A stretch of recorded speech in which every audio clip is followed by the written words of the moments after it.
Hello guys. হ্যাঁ ভালো, অনেকদিন পদে আজকে যাচ্ছি আমাদের খামারকে যাচ্ছি যখন, ওই জন্যই ভাবলাম আমাদের খামারটা তোমাদের সঙ্গে শেয়ার করি।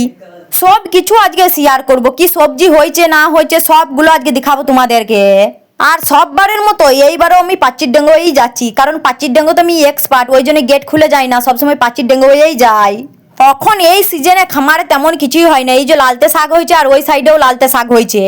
অনেকদিন এগু থেকেই আমাদের ঘরে কিনে কিনে লালতে শাকের ঝোল করতে শুরু করে দিয়েছি, আর খামারে লালতে শাক হলে বুলান নাই কিছু। আর খামারের লালতে শাক মানে প্রতিদিন করবে, প্রতিদিন, একদিনও বাদ নাই। যদি একদিন বাদ থেকে তোমরা আমাকে বলবে, আমার নামটা আমি চেঞ্জ করে দেবো।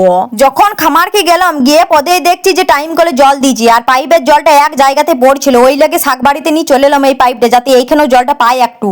এগুতেই তো তোমাদেরকে বললাম যে এখন আমাদের খামারে কিছুই হয় নাই, তেমন এই যে ডিংলে গাছগুলো এই সবে সবে লাগাইছে, যখন ডিংলে ধরবে তখন তোমাদের সঙ্গে শেয়ার করবো লাও ডিংলে গুলো। আর ঝিঙে গাছও লাগাইছে, দেখি লাও ঝিঙে গাছগুলো তোমরা। আর এই জায়গাটাতে অত বিলিয়াতি ধরেছিল কি আর বলবো। এইখানে মানি প্ল্যান্ট গাছটা লাগানো ছিল, মানি প্ল্যান্ট গাছটা কোন দিকে উড়ে গেছে কে জানে বাবা। পান্দারে ঝুপে ঝাড়ে গোটাই খুঁজে দিলাম মানি প্ল্যান্ট গাছটা, কিন্তু খুঁজেই পেলাম না, কে জানে কোন দিকে উড়ে গেছে গাছটা। আমি মনে হয় সত্যি সত্যি কোনোদিনও বড় লোক হতে পারবো। যাক মন খারাপ করে লাভ নাই বাবা, ঘর যাই।